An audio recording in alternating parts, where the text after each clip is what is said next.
Hi all, welcome to meet. ഇന്ന് നമ്മൾ നോക്കാൻ പോകുന്നത് അസിസ്റ്റൻറ്റ് പ്രിസൺ ഓഫീസറിനെ കുറിച്ചിട്ടുള്ള കാര്യങ്ങളാണ്. അതായത് ഏത് ക്വാളിഫിക്കേഷൻ ഉള്ളവർക്കാണ് ഇത് അപ്ലൈ ചെയ്യാൻ സാധിക്കുന്നത്, ഇതിൻ്റെ നോട്ടിഫിക്കേഷൻ എന്നായിട്ട് വരും, ഇതിൻ്റെ എക്സാം എങ്ങനെയാണ്, അതായത് പ്രിലിംസ് ഉണ്ടോ മെയിൻസ് ഉണ്ടോ, അങ്ങനെയുള്ള കാര്യങ്ങളൊക്കെയാണ് നമ്മളിന്ന് നോക്കാൻ പോകുന്നത് കേട്ടോ. അപ്പോൾ നമുക്ക് നോക്കാം. അസിസ്റ്റൻറ്റ് പ്രിസൺ ഓഫീസറിൻ്റെ എക്സാം കഴിഞ്ഞ പ്രാവശ്യത്തെ കാറ്റഗറി കോഡ് എന്ന് പറയുന്നത് 600/2021 ആയിരുന്നു. അതിൻ്റെ ഗസറ്റഡ് ഡേറ്റ് 15/12/2021 നോട്ടിഫിക്കേഷൻ വന്നത്. അതിൻ്റെ ലാസ്റ്റ് ഡേറ്റ് ഓഫ് ആപ്ലിക്കേഷൻ എന്ന് പറയുന്നത് 19/1/2022 ആയിരുന്നു കേട്ടോ.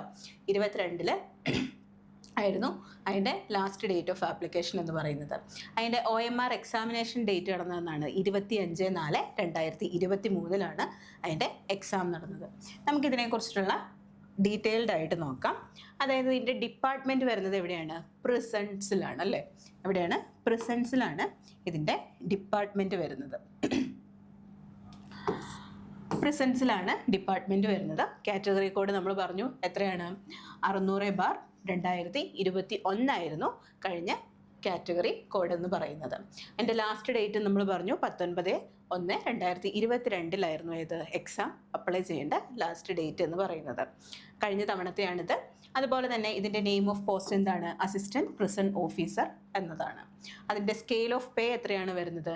20,000 മുതൽ 45,800 വരെയാണ് ഇതിൻ്റെ സ്കെയിൽ ഓഫ് പേ എന്ന് പറയുന്നത് കേട്ടോ.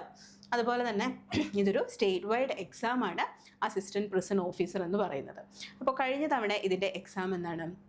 2021 നോട്ടിഫിക്കേഷൻ വന്നു. 2022 ആയപ്പോഴത്തേക്കും എന്താണ്? ഇതിൻ്റെ പ്രിലിംസ് കിടന്നു കേട്ടോ. കാരണം ആ സമയത്ത് എങ്ങനെയാണ്? പ്രിലിംസ് മെയിൻസ് എന്നിങ്ങനെ ഉണ്ടായിരുന്നു. അപ്പോൾ പ്രിലിമിനറി എക്സാം ഉണ്ടായിരുന്നു. അതെത്രയാണ്? ഒരു 6 ഘട്ടമായിട്ടൊക്കെയാണ് ആ എക്സാം നടത്തിയത്. അതിനുശേഷം 2023 ഇതിൻ്റെ മെയിൻസ് വന്നത്. 2024 ആയതോടുകൂടി ഇതിൻ്റെ റാങ്ക് ലിസ്റ്റ് പബ്ലിഷ് ചെയ്തു. അപ്പോൾ 2024 ഇതിൻ്റെ റാങ്ക് ലിസ്റ്റ് പബ്ലിഷ് ചെയ്തത്. അപ്പോൾ ഇനി എത്രയാണ്? ഏകദേശം ഒരു 3 വർഷത്തോളമാണ് നമുക്ക് ഒരു ലിസ്റ്റിൻ്റെ കാലാവധി എന്ന് പറയുന്നത്. അപ്പോൾ ഏകദേശം 2027 കൂടി ഇതിൻ്റെ ലിസ്റ്റിൻ്റെ കാലാവധി തീരുന്നതായിരിക്കും. അപ്പോൾ ഇനി നമ്മൾ എത്രയും പെട്ടെന്ന് ഒരു പുതിയ റാങ്ക് ലിസ്റ്റൊക്കെ പബ്ലിഷ് ചെയ്യണമെങ്കിൽ എക്സാമിൻ്റെ നോട്ടിഫിക്കേഷനൊക്കെ വന്ന് അതിൻ്റെ പ്രോസസ്സൊക്കെ നടന്ന് അതിൻ്റെ ബാക്കി പുതിയൊരു റാങ്ക് ലിസ്റ്റ് നിലവിലൊക്കെ വരണം എന്നുണ്ടെങ്കിൽ നമുക്ക് ഈ വർഷം അവസാനത്തോടു കൂടി തന്നെ എന്ത് പ്രതീക്ഷിക്കാം? ഈ അസിസ്റ്റൻറ്റ് പ്രിസൺ ഓഫീസറിൻ്റെ നോട്ടിഫിക്കേഷൻ പ്രതീക്ഷിക്കാവുന്നതാണ് കേട്ടോ. ഈ വർഷം അവസാനം അല്ലെങ്കിൽ അടുത്ത വർഷം ആദ്യത്തോടു കൂടിയൊക്കെ തന്നെ നമുക്കിതിൻ്റെ നോട്ടിഫിക്കേഷൻ പ്രതീക്ഷിക്കാം. അതുപോലെ തന്നെ കഴിഞ്ഞ തവണ ഇതിൻ്റെ ഷോർട്ട് ലിസ്റ്റിൽ ഉൾപ്പെട്ടതെന്ന് പറഞ്ഞു കഴിഞ്ഞാൽ 8,663 ആളുകളാണ് ഇതിൻ്റെ ഷോർട്ട് ലിസ്റ്റിൽ ഉൾപ്പെട്ടത് കേട്ടോ. 8,663 പേരാണ് ഇതിൻ്റെ ഷോർട്ട് ലിസ്റ്റിൽ ഉണ്ടായിരുന്നത്. അതുപോലെ തന്നെ ഇതിൻ്റെ മെയിൻ ലിസ്റ്റ് പബ്ലിഷ് ചെയ്തത് എന്നാണ്? 6/2/2024 ഇതിൻ്റെ റാങ്ക് ലിസ്റ്റ് പബ്ലിഷ് ചെയ്തത്. നമ്മൾ പറഞ്ഞു 2024 ഇതിൻ്റെ റാങ്ക് ലിസ്റ്റ് പബ്ലിഷ് ചെയ്തു എന്ന് പറഞ്ഞു. അപ്പോൾ ഇനി ഇതിൻ്റെ കാലാവധി എന്ന് പറയുന്നത് എത്രയാണ്? ഇവിടെ കൊടുത്തിട്ടുണ്ട്. The rank list will be in force till the publication of a new rank list after the expiry of minimum period of 1 year or till the expiry of 3 years. 3 years എന്ന് പറയുന്നുണ്ട്, whichever is earlier.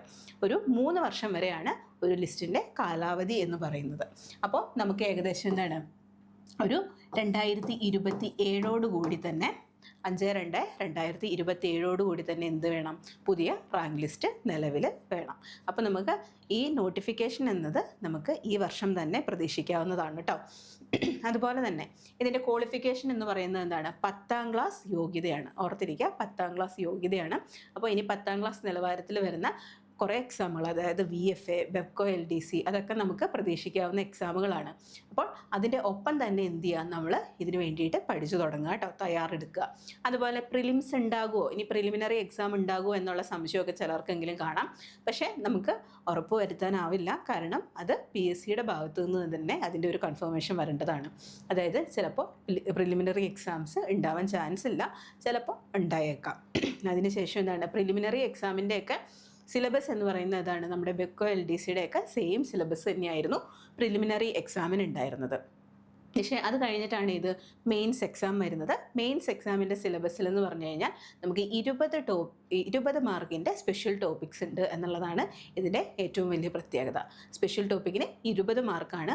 അപ്പോൾ നമ്മൾ നല്ല രീതിയിൽ തന്നെ കഴിഞ്ഞ പ്രാവശ്യത്തെ മെയിൻസിൻ്റെ തന്നെ സിലബസൊക്കെ എടുത്തു വെച്ച് തന്നെ ഇപ്പോഴേ നമ്മൾ എന്ത് ചെയ്യുക, നല്ല രീതിയിൽ പ്രിപ്പറേഷൻ തുടങ്ങുക കേട്ടോ. കാരണം എക്സാം ക്രാക്ക് ചെയ്യണം എന്നുണ്ടെങ്കിൽ നമ്മൾ എത്രയും വേഗം തന്നെ അതിനുള്ള തയ്യാറെടുപ്പുകളും തുടങ്ങേണ്ടതാണ്. അപ്പോൾ നമ്മൾ കഴിഞ്ഞ തവണത്തെ സിലബസൊക്കെ എടുത്തു വെച്ചിട്ട് നമ്മൾ എത്രയും വേഗം തന്നെ എന്ത് ചെയ്യുക, പഠിച്ചു തുടങ്ങുക. സ്പെഷ്യൽ ടോപ്പിക്കിനൊക്കെ വളരെ ഇമ്പോർട്ടൻസ് കൊടുത്ത് തന്നെ പഠിക്കുക കേട്ടോ. കാരണം സ്പെഷ്യൽ ടോപ്പിക് എന്നൊക്കെ പറഞ്ഞാൽ നമുക്കറിയാം ഇത്തരത്തിലുള്ളൊരു പോസ്റ്റിനൊക്കെ വളരെ പ്രധാനമുള്ളൊരു ഭാഗമാണ്. അതും 20 മാർക്കുണ്ട്. നല്ല രീതിയിൽ തന്നെ പഠിച്ചു തുടങ്ങുക കേട്ടോ. ഇപ്പോഴേ തന്നെ പഠിക്കുക, നോട്ടിഫിക്കേഷൻ വരട്ടെ എന്നോർത്ത് വൈകിക്കാതെ നേരത്തെ തന്നെ പഠനം ആരംഭിക്കുക. അതുപോലെ തന്നെ പറയാനുള്ള മറ്റൊരു കാര്യം എന്ന് പറഞ്ഞാൽ ഇതിന് ഫിസിക്കലിന് വളരെ ഇമ്പോർട്ടൻസ് ഉള്ള അല്ലെങ്കിൽ വളരെ ഇമ്പോർട്ടൻ്റ് ആയിട്ടുള്ള ഒരു പങ്കുണ്ട്. കാരണം എന്താണെന്ന് വെച്ച് കഴിഞ്ഞാൽ നമുക്കറിയാം ഫിസിക്കൽ പാസ്സായാലാണ് നമുക്ക് ജോലിയിലേക്ക് എത്താൻ സാധിക്കുകയുള്ളൂ. അപ്പോൾ ഫിസിക്കലിന് പറഞ്ഞു കഴിഞ്ഞാൽ ഏകദേശം ഒരു 8 ഇവൻറ്റോളം ഉണ്ട്. അതിൽ നമ്മൾ 5 ഇവൻ്റ് എങ്ങനെയാണ് പാസ്സായിരിക്കണം. അങ്ങനെയാണെങ്കിലാണ് നമുക്ക് ഫിസിക്കലും ലഭിക്കുകയുള്ളൂ. അങ്ങനെ നമ്മുടെ എക്സാമിനോടൊപ്പം തന്നെ പ്രാധാന്യം എന്തിനുമുണ്ട്, ഫിസിക്കലിനുമുണ്ട്. അപ്പോൾ ഇത് രണ്ടും ഫോക്കസ് ചെയ്തിട്ട് വേണം നമ്മൾ ഈ എക്സാമിന് വേണ്ടിയിട്ട് പ്രിപ്പറേഷൻ ആരംഭിക്കാൻ വേണ്ടിയിട്ട്. അപ്പോൾ നമ്മുടെ നോട്ടിഫിക്കേഷൻ വരട്ടെ എന്നോർക്കാണ്ട് നമ്മൾ എത്രയും വേഗം തന്നെ ഇതിന് വേണ്ടിയിട്ട് തയ്യാറെടുത്ത് തുടങ്ങേണ്ടതാണ്. അതുപോലെ തന്നെ പറയാനുള്ള മറ്റൊരു കാര്യം എന്ന് പറഞ്ഞാൽ ഇതിൻ്റെ പ്രൊമോഷൻ സാധ്യതകൾ. ഇതിൻ്റെ പ്രൊമോഷൻ സാധ്യതകൾ എന്ന് പറഞ്ഞു കഴിഞ്ഞാൽ നമുക്ക് അതായത് നമ്മുടെ ക്വാളിഫിക്കേഷൻ അനുസരിച്ചും ഒക്കെ നമുക്ക് പ്രൊമോഷൻ സാധ്യതകൾ ഉണ്ടാകും. അതുപോലെ തന്നെ പറയാനുള്ള കാര്യം ഡെപ്യൂട്ടി പ്രിസൺ ഓഫീസർ, അതുപോലെ തന്നെ അസിസ്റ്റൻറ്റ് പ്രിസൺ സൂപ്പരണ്ടൻറ്റ് ഗ്രേഡ് 2 ഇങ്ങനെയൊക്കെ നമുക്ക് പോസ്റ്റുകളിലേക്ക് എത്താൻ സാധിക്കും. അപ്പോൾ എന്താണെന്ന് ചോദിച്ചു കഴിഞ്ഞാൽ നമ്മൾ നല്ല പ്രൊമോഷൻ സാധ്യതകളുണ്ട്. ഡിഗ്രി ക്വാളിഫിക്കേഷൻ ഉള്ളവർക്ക് അതനുസരിച്ച് തന്നെ നമുക്ക് പ്രൊമോഷൻസ് ലഭിക്കും. അപ്പോൾ ഓർക്കുക, നല്ല രീതിയിൽ തന്നെ എന്ത് ചെയ്യുക, നമ്മുടെ പ്രിപ്പറേഷൻ മുന്നോട്ട് കൊണ്ടുപോവുക. പിന്നെ പറയാനുള്ള ഒരു പ്രധാനപ്പെട്ട കാര്യം എന്ന് വെച്ച് കഴിഞ്ഞാൽ ഈ ജോലിയുമായി ബന്ധപ്പെട്ടിട്ടുള്ള സംശയം എന്ത് തരത്തിലുള്ള ജോലിയായിരിക്കും എന്നുള്ളൊരു സംശയമൊക്കെ കാണും.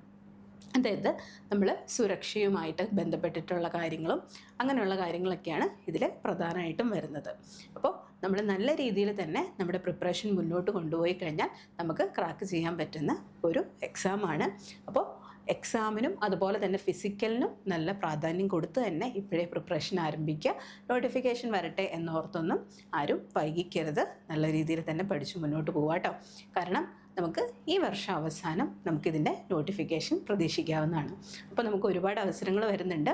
10ാം ക്ലാസ് ക്വാളിഫിക്കേഷൻ ഉള്ളവർക്ക് നമ്മൾ പറഞ്ഞു അസിസ്റ്റൻറ്റ് പ്രിസൺ ഓഫീസർ, അതുപോലെ തന്നെ ബെക്കോ LDC, പിന്നെ വില്ലേജ് ഫീൽഡ് അസിസ്റ്റൻറ്റ്, ഈ എക്സാമുകളൊക്കെ വരുന്നുണ്ട്. അപ്പോൾ 10ാം ക്ലാസ് യോഗ്യതയുള്ളവർക്കും നല്ല രീതിയിലുള്ള ഒരുപാട് അവസരങ്ങൾ വരുന്നുണ്ട്. നമ്മൾ എത്രമാത്രം നല്ല രീതിയിൽ ഹാർഡ് വർക്ക് ചെയ്ത് മുന്നോട്ട് പോരുന്നോ, അല്ലെങ്കിൽ നമ്മുടെ പഠനം എത്രമാത്രം ചിട്ടയോടുകൂടി നമ്മൾ കൊണ്ടുപോകുന്നോ അതനുസരിച്ചിരിക്കും നമ്മുടെ അടുത്ത ജോലിയിലേക്കുള്ള നമ്മുടെ പ്രവേശനം. അപ്പോൾ എത്രയും വേഗം തന്നെ എന്ത് ചെയ്യുക, നല്ല രീതിയിൽ പഠിച്ചു തുടങ്ങുക കേട്ടോ.